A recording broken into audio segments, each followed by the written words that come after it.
Michigan has not been able to solve the quarterback problem in 6 seasons under Jim Harbaugh.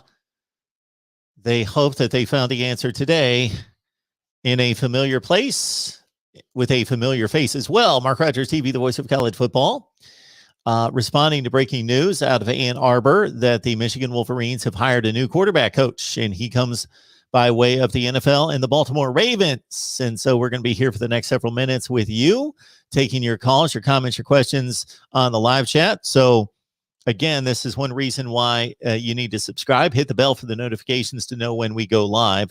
This was not a planned or scheduled live stream, but upon the breaking news that Michigan has hired a quarterback coach, I wanted to get your thoughts and your response and your feedback to Michigan football and the sixth coaching move by Jim Harbaugh and the Michigan Wolverines during the offseason heading into 2021. So introducing Matt Weiss, and it was first confirmed, I believe, by the Detroit Free Press that Matt Weiss would be the quarterback coach at Michigan here in 2021. And again, he comes by way of the Baltimore Ravens, where he served on John Harbaugh's staff. Jim Harbaugh, John Harbaugh, there's the obvious connection there. And Jim has gone that well twice now out of the 6 hires, 2 from the Baltimore Ravens, where he can just sit down with his brother and say, hey, how good is this guy? What's he going to deliver? What's he going to bring? What's he all about?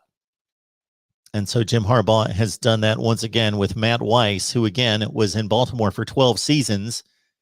Now, for the past 2 years, he's been the running backs coach, 2019 and 20. Prior to that, for 10 seasons, he worked with the quarterbacks and wide receivers. So he was not the quarterback coach, nor was he the wide receivers coach, but he worked in a special role developing, supporting, analyzing the quarterback position, the wide receivers, the passing game as well. So this was pre-Lamar Jackson, so keep that in mind. So the Baltimore Ravens ran a much different, completely different offense than what they do now when Weiss was working with Joe Flacco, whose strong point was throwing the ball deep downfield. Joe Flacco, with one of the stronger arms in the NFL at the time, certainly still playing in the NFL as a backup, but one of the better downfield deep throwers in the National Football League, and Matt Weiss working with the Baltimore Ravens in that capacity for 10 seasons. Prior to that, he was working with Jim Harbaugh at Stanford as a graduate assistant from 2005 through 2008. So Matt Weiss is going to be working with some very inexperienced quarterbacks here. Joe Milton has transferred. Joe Milton had the big debut against Minnesota. Then his play regressed throughout the season. He lost his job during the Rutgers game, in which Michigan got down big early, 21-0, I believe. Cade McNamara stepped in, played extremely well in that triple overtime game against Rutgers with 4 touchdown passes in that game. All in all, Cade McNamara threw 5 touchdowns, no interceptions, but he has struggled the next week in a loss to Penn State, completing 12 of 25 in that game. So Matt Weiss, again, is going to be working with some inexperienced quarterbacks, and J.J. McCarthy, the 5-star coming in, and Cade McNamara, who got basically 2 games under his belt against Penn State and against Rutgers. Now, what needs to be determined here is the balance of the coaching staff. Michigan lost a linebackers coach last week in Brian Jean Mary. He moved on to the Tennessee Titans. So they lost a defensive coach last week, and they replaced that spot with an offensive coach. So they're imbalanced by basically 2 spots because they subtracted 1 from the defense and added to the offense.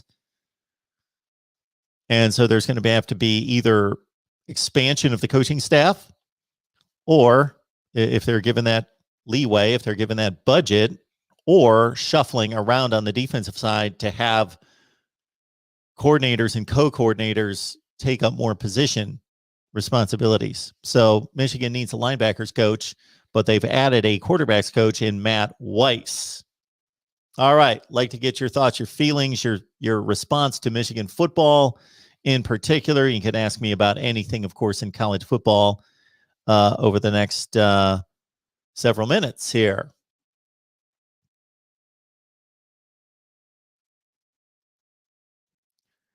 David Greenshield right on the line here, as well as Ronan. Ronan, we appreciate the conversation we had with you earlier today on Patreon.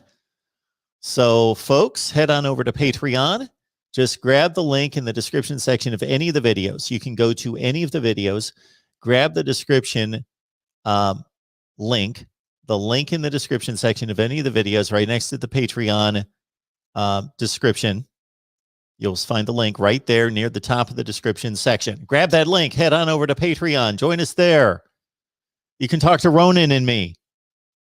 If you want to talk to Ronan, that's your connection to Ronan. Go through Patreon. You can talk to Ronan. And maybe if you have time for me, you can talk to me as well. It is all of 16 or 17 cents per day, depending on do you round up or round down. 16 or 17 cents per day.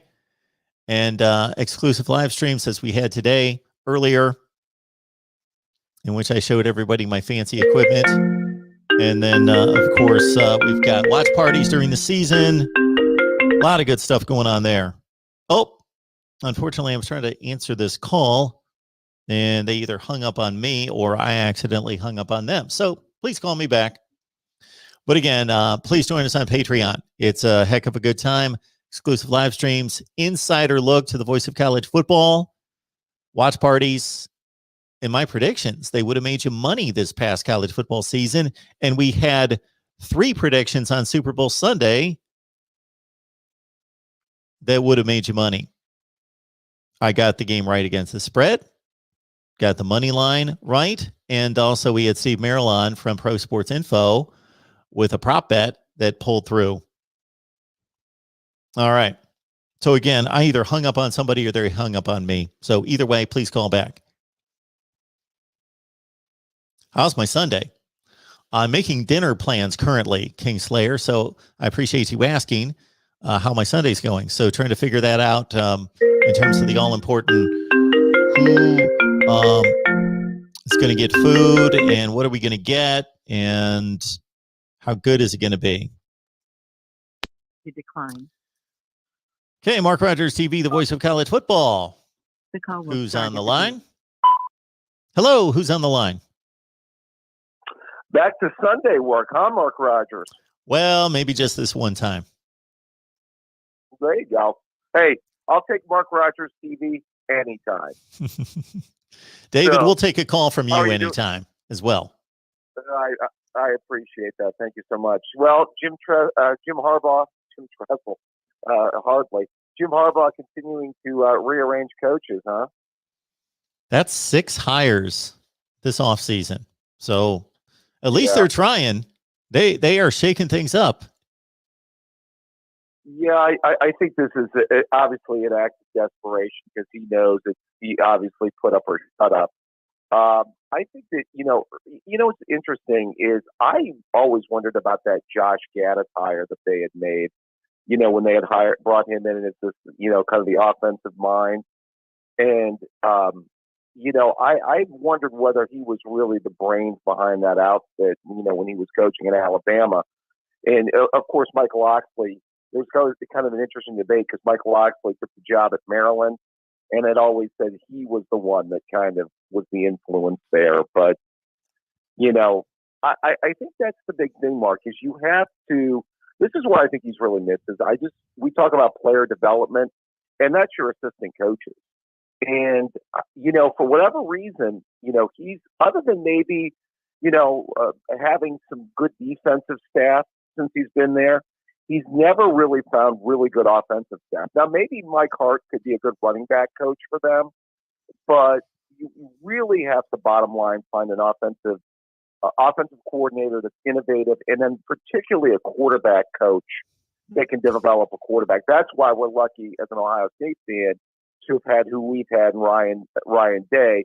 And then even before that, Tom Herman, who I thought did a really good job with the offense, in the first years of the Urban Meyer. It lagged actually in between Meyer and Herman and Day. But, Yeah, it's really been puzzling why he hasn't been able to find really good offensive staff. Yeah, so in just reviewing what they've accomplished on that side of the football since he took over in 2015, I would say that by and large, they certainly had some issues along the offensive line a couple of years ago, but by and large, the other position groups have performed anywhere from adequately to very well. They've had good wide Right. receiver cores. They've had good running back cores. They've had, for the most part, again, they took a hit along the offensive line, and I'm excluding 2020. It all fell apart in 2020. Right. There was no position unit on either side of the ball that performed well in 2020. They all underperformed.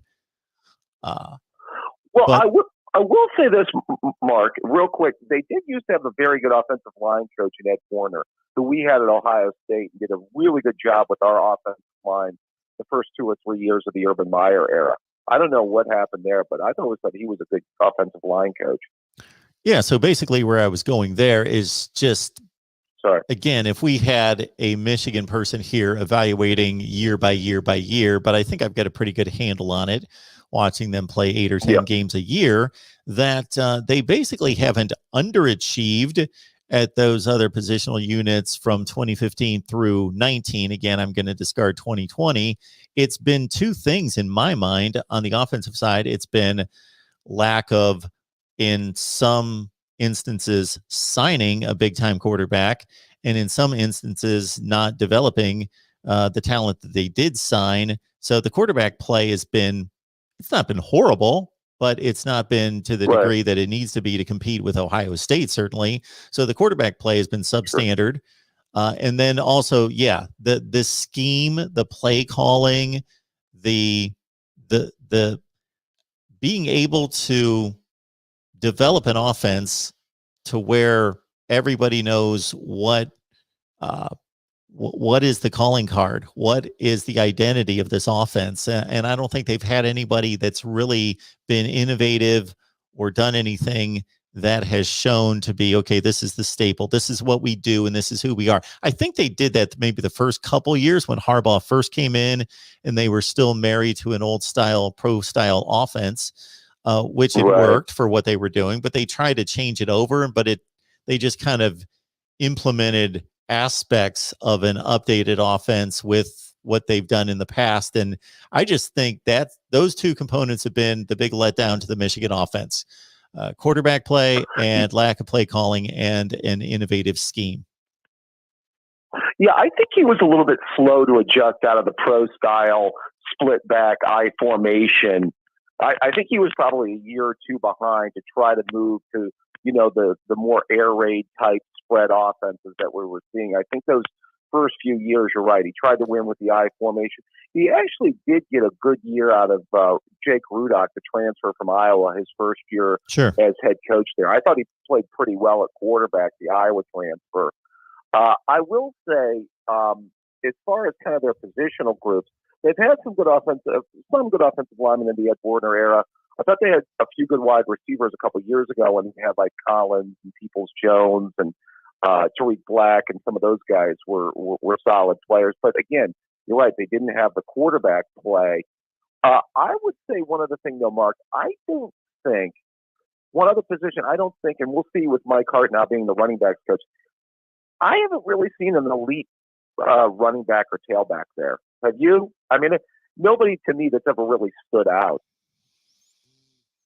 No, Karan Higdon was probably the best back that they've had, the most productive back, and he was nothing special. He was nothing outstanding. He's certainly not starring in the NFL right now. You're right. The running back position, I would have to go back through the recruiting rankings to see who really was supposed to be that guy. I'm not coming up with a name. They signed somebody out of their own state. Oh, shoot. What was his name? Early in the process. Edwards. Yeah. One of the first two recruiting classes. Yeah. Right. And he was supposed to be a big time back, and he never panned out. Right. Well, I know that they had lost, we recruited Mike Weber out of up there, who, away from them, which, I found to be interesting at the time. I think they did just recruit the best back in the state there. That's like a top 5 back in the country as part of their 21 class. I don't know if he's officially signed with them, but he did. I think okay, yeah. He was really highly regarded, so we'll see what he can do. Hey, I wanted to get to. I just caught a little bit of your playoff the other day, which your playoff structure. Yeah, that was you were fun. putting together. No, it was good. I just want to say, well, first and foremost, I'm in agreement with you. I think that I just saw your rough outline. I didn't get to see you give too many of the details of it at the time, but basically the 8 teams, 5 conference winners, 2 at large, and then you had 1 non-power 5. Correct. 5, 2, and 1. Okay. Yeah, I just want to make sure that I had the structure right. Yeah, I'm in total agreement with you because here's the thing, Mark. I think if you take the 5 conference champions, let's say you have like an outlier year where like remember Kansas State upset Oklahoma in 2003 when Oklahoma was like number 1. Sure. 35-7. And not that right. Well, they beat that Kansas State team in the Fiesta that year, actually. They did. And those are outlier years. I mean, that doesn't happen. Usually, it's one of the 1 or 2 best teams that are winning, the major Power 5 conferences in most instances. But if that were to happen, obviously, I think, again, you have the 2 at-large bids to kind of help make up for that. So, yeah, I just think that overall, the 8 team to me totally makes sense. I guess my question for you, Mark, is did you have to restructure the schedule with that, or how did you set up your schedule? Because I didn't get to see that aspect of it. Yeah, so what I did was basically my premise was we can fix the playoff, we can improve it, we can do all the things that people are proposing to go to 8 or 16 teams, and most are 8, and I think that's the most reasonable. But to truly do it the right way, I believe the schedules need to be revamped. They need to be made equitable. And I've pointed that out a number of different ways. One more recent way was to see that and communicate that Baylor has played no non-conference opponents ranked in the top 25 since 1997. And since then, I just picked a team. I just grabbed a team. It wasn't like USC has played the most. Maybe they have, maybe they have not. But I just grabbed USC and counted up how many they've played in that same time frame. USC has played 24 non-conference opponents ranked in the top 25. So why do we have such disparity of scheduling? So both inside the conference and outside the conference. So that's the first thing I want to do, because I think it makes the playoff system more credible when we're evaluating teams based on similar schedules.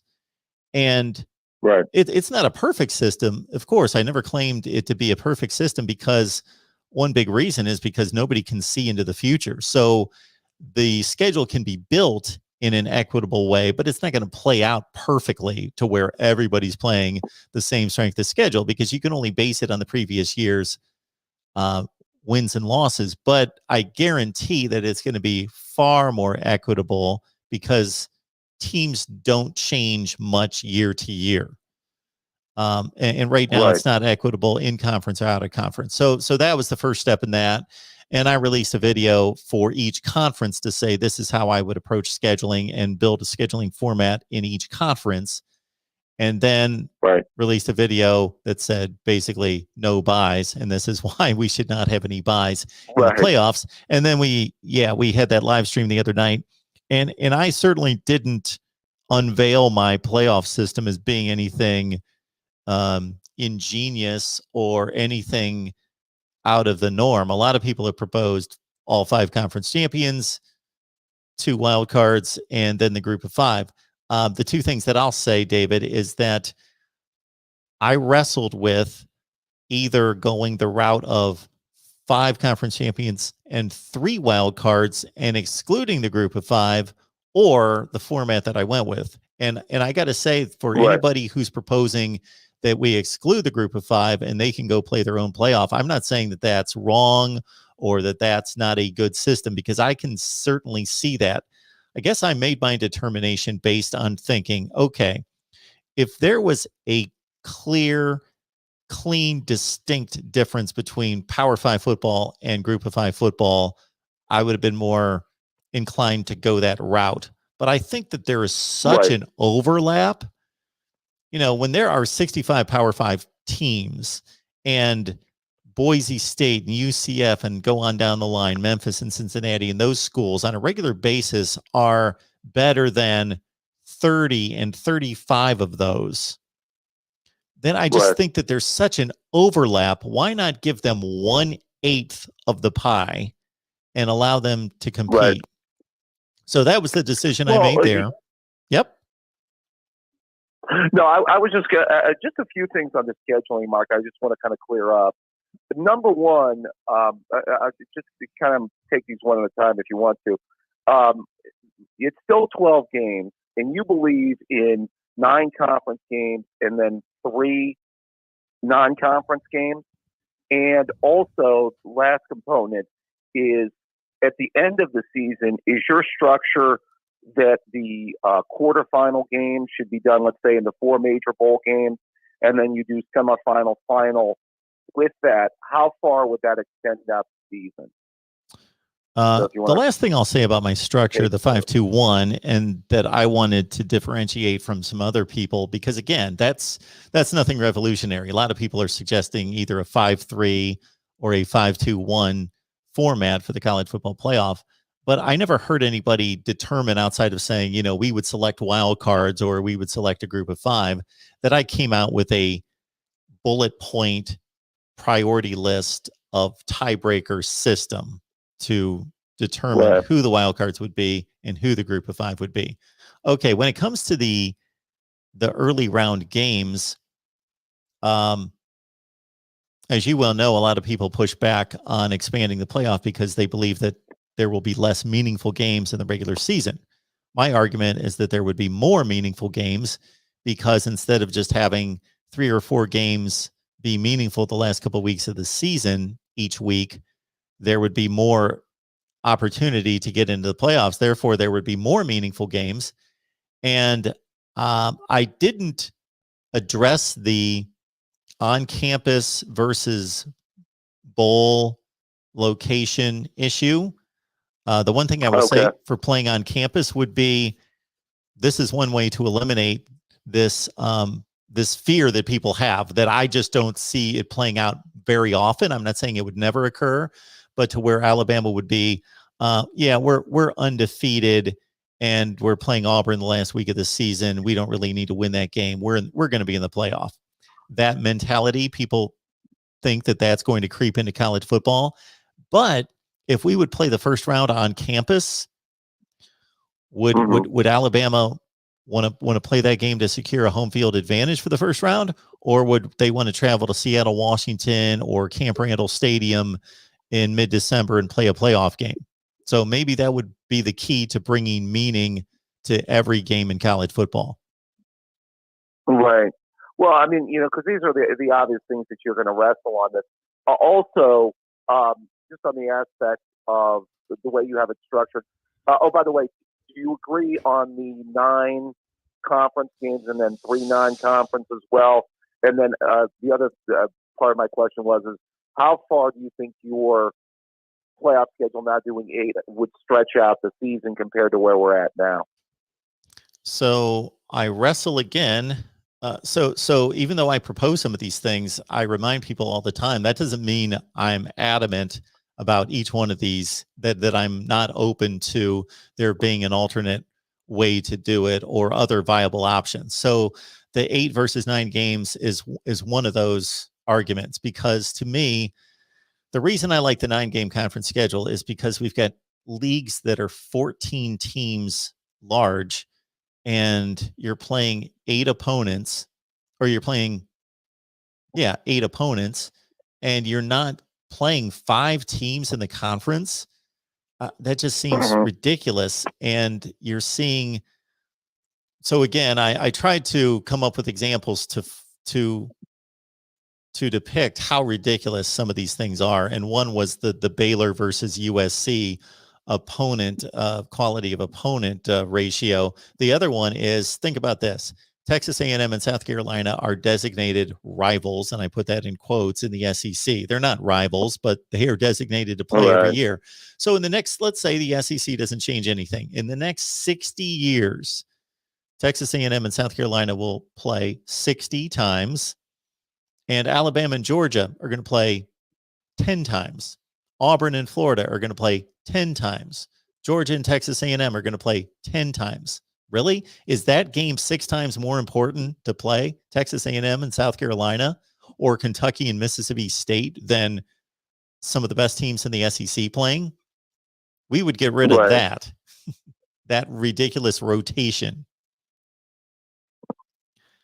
But I will say, David, that if you stay with the 8-game conference season, it does lend itself to a better non-conference schedule and more flexibility to implement what I would like, and that's a 500 record, composite schedule opponent record. See, I've gone back and forth. I kind of am leaning more towards 9 conference games. I kind of like the emphasis on the conference. Although, if you have 2, because really if you do 3 non-conference, 2 kind of, let's say, warm-up games, and then maybe your 1 major non-conference opponent, your one, let's hope, top 10 opponent that you're going to play. I think that's pretty solid. I think if you could get, 1 like warm-up game, and then maybe another, at least top 40, top 50 team in there to go along with your top 10 non-conference opponent, that would work out pretty well, along with 9 conference games. So I lean more towards the 9-3 split as far as conference to non-conference. I guess the other aspect, Mark, is just bottom line. So do you believe that by doing the 18, would you think that your schedule would stretch out the college football season to, let's say, past where we're at now, or would you just move up these quarterfinal games to, earlier dates than, let's say, doing them at the, in the 4 major bowl games? So I didn't put this into a calendar this time, but I've done it in the past, the same format, the same proposal, and started the season on the Labor Day weekend, the first weekend of September, and had conference championship games at the same time with 1 bye week during the regular season for everyone. And then I believed that there was just 2, because if you think about it now, we're only doubling the playoff. Therefore, it's only 1 additional weekend. So instead of those games, those semifinal games currently that are right around New Year's Day, they only have to be backed up to sometime around the 22nd to the 25th, something in that range, that you would play. You would have 2 weeks off for everyone to prepare for the first round. Right. Okay. So you could still, I guess with your structure, then you could still probably get the college football season done basically around the same time it's done, right now, I would think. Yeah, absolutely. You can get it all in. Right. Yeah. Okay. All right. Yeah. Well, I got a chance, like I said, I saw your basic structure, but there were, kind of some of the details that I wanted to ask you about as far as that moving forward. Again, just with you 100%, Mark, I think 10, 12, 14, 16 for that matter. I know you floated a 16 idea out there that would have had some interesting matchups there, I guess, a couple years ago, right? Yeah, I did actually a few weeks ago. I looked at 16 teams throughout the college football playoff era, and I put out 2 different formats. One would be just taking the straight rip of the playoff selection committee rankings, which I would not propose, but I just wanted to see what it would look like, because they're selecting the 4 now. So if they selected all 16, what it would look like, versus and I had an interesting conversation with somebody who called in the other night that really likes the same format that I've proposed at times, in which all conference champions make the playoff, all 10, and then you have 6 wild cards. Right. Well, I'm for anything that definitely helps the sport. I was slow to expansion. As I've talked about with Pixie and Pete before, he's not a fan of it. A lot of people think it's going to get us to the same result, and there's probably a good chance that even going to 8 would still probably get us to the same result. as far as championship game champion. But nevertheless, I think if you're even if you make the playoff as a 7 seed, an 8 seed in this 18 playoff, I still think that's a feather in your cap, maybe that helps you down the road in recruiting and selling that and kind of helping to sell your program. Don't you think? I believe so. I would think that if you're Wisconsin and you suddenly are playing in a playoff, a quarter of the time, every 4 years, Right. 2 out of 5 years, something in that range. Well, maybe not that often with only 2 wild cards from the Power Five, but you've got a much better chance of making it in favor of all these teams that are locking up these conferences, Clemson, Ohio State, and Oklahoma in particular, that you would be able to sell the opportunity to make the college football playoff. Sure. Right. Yeah, I think probably they would have gotten in 17, Mark. With that 12-1 season that they had after we had beaten them in relatively close game in the championship game. Well, that's the other thing I had listed there during our discussion the other night. I don't have it in front of me, unfortunately. I had what the selection would have been each season. And so here's what people had a hang up on, David, was my way of determining who would make the playoff, either as a group of 5 or as the wild card, would be based strictly on record, first and foremost, just record. And people aren't connecting that this is the reason we're going to fix the scheduling, is it's going to make the record more credible to compare teams. Right. So we just go strictly on record.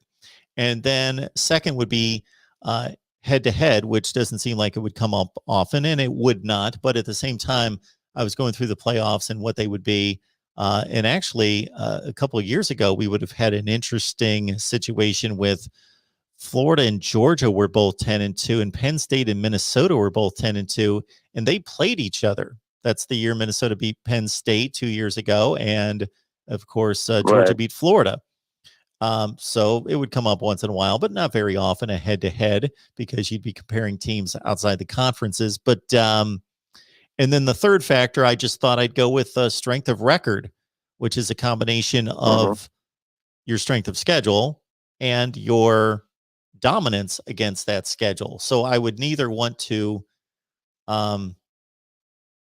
reward the team that just played the toughest schedule, because of course the scheduling is out of the hands of the schools, but also reward the dominance against the schedule, kind of a combination of both. Right. Yeah, I think that the interesting debate comes selection Sunday or what have you will be on the 2 at-large bids, because basically you'll have a pretty good idea who I guess you could have a debate on the non-Power 5, but sometimes there's a lot of instances where the one major non-Power 5 will kind of separate itself. Obviously, we know the 5 teams are going to make it, because they're the 5 teams that are going to win that have won their conference championship game and have proven it on the field. So, yeah, Mark, I mean, just overall, I'm for anything that helps the competitive balance of the sport. I think, and maybe it's a long shot, it will. Like I said, I think if it eventually helps these programs that, slip in as the 6th, 7th, or 8th seed, I guess 5 through 8, recruit a little bit better, get a little bit more talent, and become more competitive, I'm all for it. And looking at what would have happened over the last 7 years, I bet if you really think about it, you could guess what team it would have benefited the most. It's a team that you bring up quite often. Ohio State? No. Oh. Georgia. Oh, that's right. Yeah, it would have helped Georgia. They would have made more playoffs if there was an 18 playoff over the last 4 or 5 years than anybody. They would have been added to that mix basically every year. Right.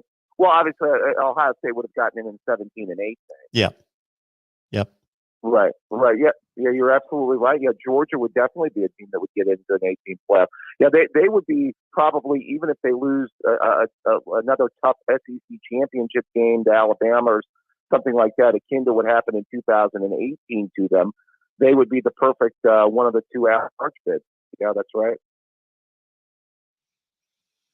All right. Well, as always, a pleasure talking college football with you, Mark. All right, David. I think we fixed things, so I appreciate the call. All right. You take care of yourself now. Have a good day. Bye-bye. Bye-bye.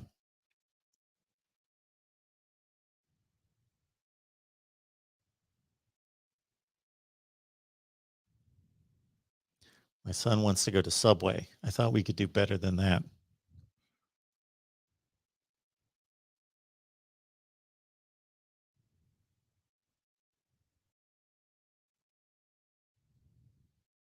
All right.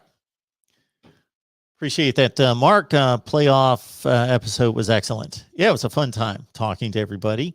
And, I just make a proposal, and I will stand by it as being logical and credible and a vast improvement, but I'm not saying that's the only way we can do it. There are other ways to do it, but I do think that that's pretty much the foundation of the way it would need to be done. But in terms of seedings, that's another issue that would have to be worked through. When you have a 1 through 8 seeding, do you always put that group of 5 team in the 8th slot? Do you always put them there to play the number 1 team in the country? Or do you always have the Power 5 champions 1 through 5 as seeds? Do you go strictly by record, or do you factor in other components? Those are all things to be debated, because the seedings, they matter. They matter in 4 teams. Once we go to 8 teams, they would really matter.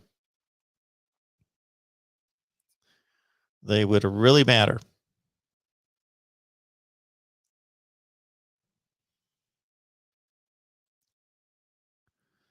All right, a lot of basketball talk in the live chat. I understand that Michigan beat Ohio State on the hard court.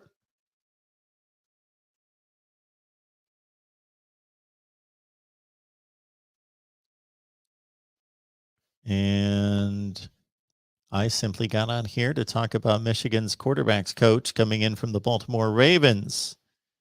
And then, of course, I'm going to take anything else from you guys that you would like to deliver.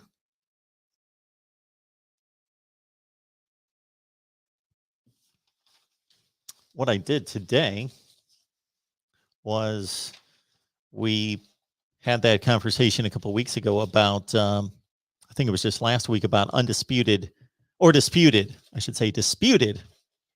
national champions. Disputed national champions.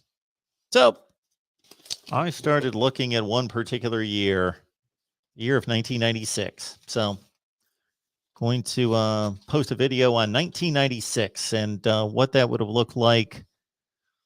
My basic approach to these seasons is to outline what happened and how these teams reached that spot in the rankings, and then how to play out in the postseason. And then to say, did that make sense? Did the voters make sense? Or could we think about this another way? Did they just flat out miss it? Or was there a deserving team that finished number 2 or 3 in the polls that had just as much of a claim at the national championship? So I address it that way. And then I look at, okay, if this was in the poll era, what would this scenario have looked like in the BCS era? And what 2 teams most likely would have been selected by the computers in the polls to play in the BCS championship game? And then I bring it ahead to the college football playoff era to say, what would that have looked like during the college football playoff era? Who would have made it most likely? How would that have played out? And then also take into consideration that these conferences have changed considerably. So you can't assume, I'm not going to completely dissect the schedule, of course, because the schedules would have been vastly different, but just to basically say, in general, who would have played in conference championship games in 2020 versus what it looked like in 1996. So consider that in particular in the Big Ten championship game in 2020, using the 1996 landscape of college football and who was playing well and what the results were, you would have had an Ohio State Nebraska Big Ten championship game in 1996 with 2 of the best teams in the country playing. The ACC would have been Florida State Clemson. The Big 12 would have been, I guess, taking out Nebraska and Colorado would have been Texas and Kansas State. You would have had a Pac-12 championship game of Arizona State and Washington, and in the SEC, the same exact one that we had, Florida and Alabama. So again, I am going to run through the 1996 season in which Florida was named the national champion. I try to state that they didn't win the national championship necessarily. They were named the national champion, and whether there were some other possibilities there. Was that credible? Was it correct? All right. I could do that all day. I could go through college football seasons and tear apart championships. So we'll see how well received that video will be and go from there. Join us on Patreon as Ronan has. I had a conversation with Ronan this afternoon. Basically, it was a little Patreon conversation during our exclusive live stream, so that was great. And please join us over there. Exclusive live streams, watch parties, predictions, and more. You can leave your requests, your recommendations of what we should do there on Patreon at 15 cents per day. So all you have to do is go down to the description section of any of the videos, not this one, since it's live currently. I think the description section is blank. But go to the description section of any video, grab the link for Patreon, and join us there.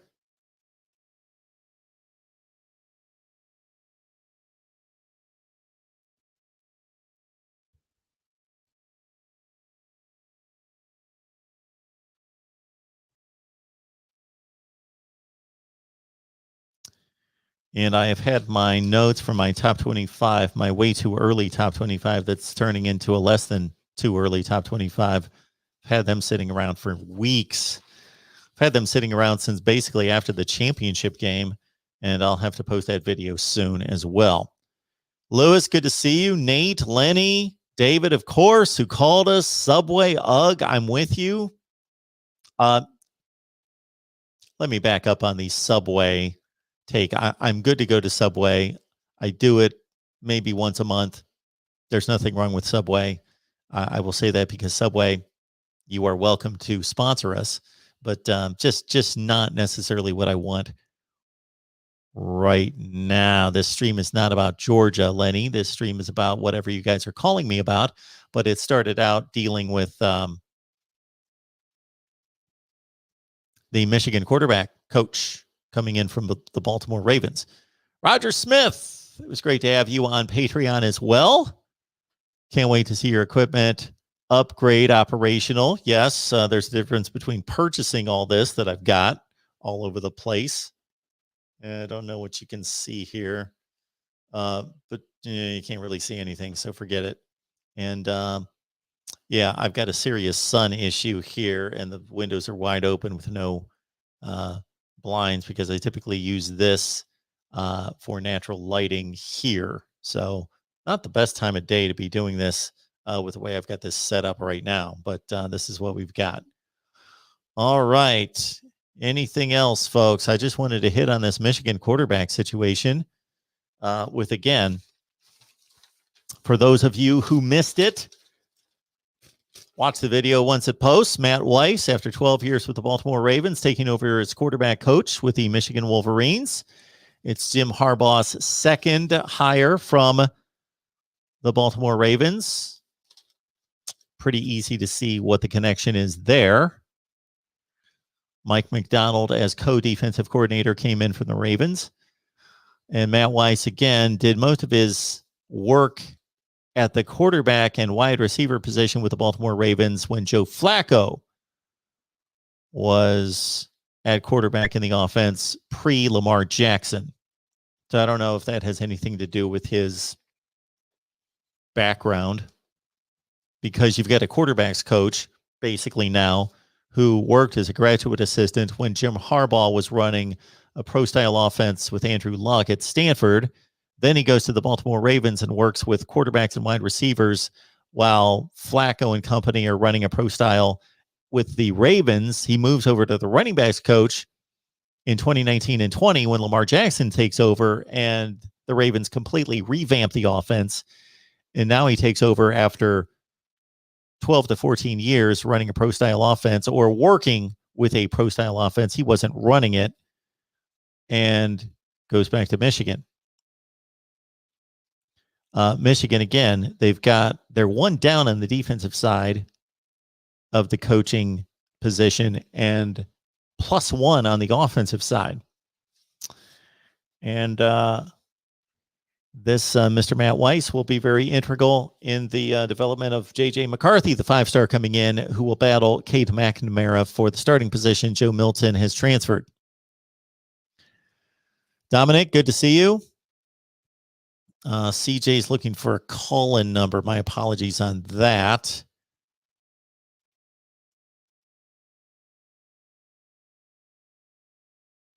It's there now.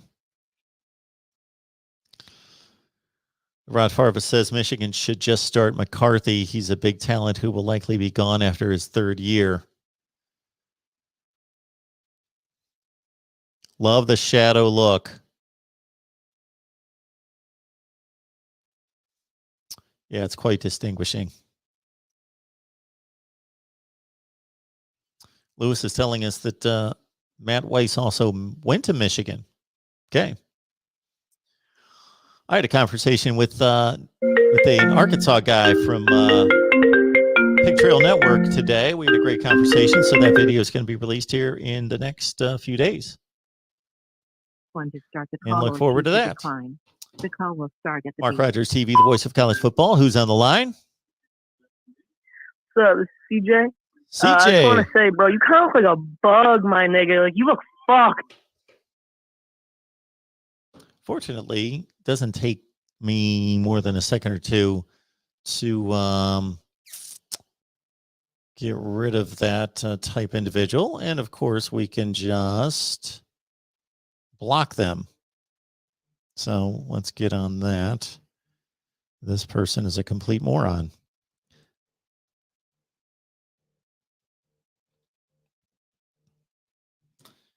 And I'll answer the next phone call.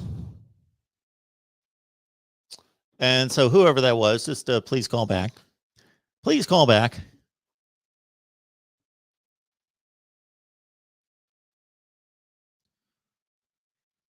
Got Sports Prod here. I have never. That is the first prank that you've ever heard, Rod? Seriously. Wow.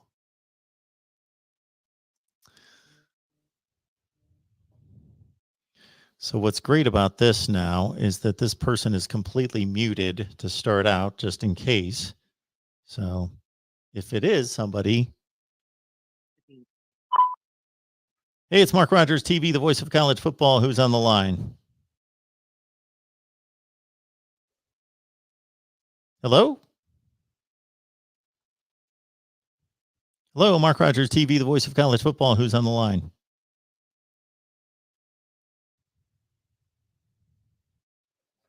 Okay. All right.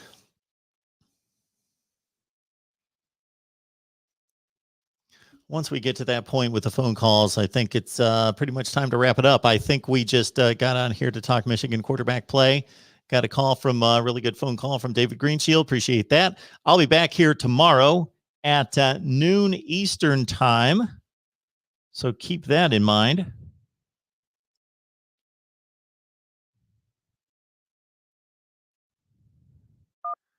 Hello, Mark Rogers TV, the voice of college football. Who's on the line?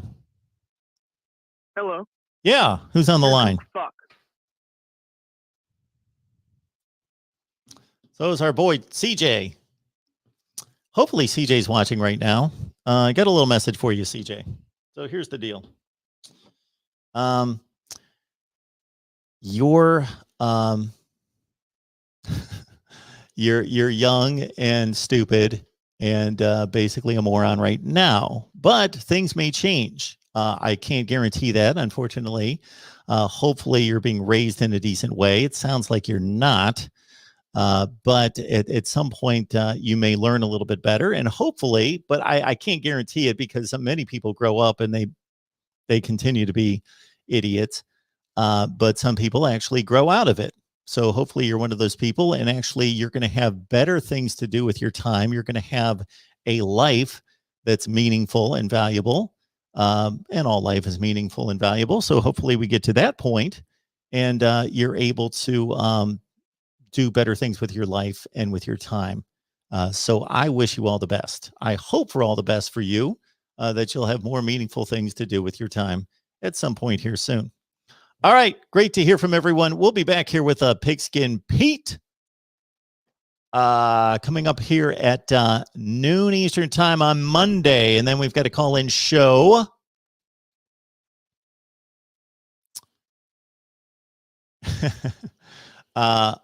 Coming up on a Monday at 6 o'clock. Appreciate that, Roger. Appreciate that, Mark. And again, we've all done stupid things, and a lot of people continue to do stupid things. And yes, hope that he has a good life ahead of him, and may at some point, if he actually likes college football, be able to call in the show, and we'll have a good conversation. All right, everyone. Great to see you. We'll see you soon.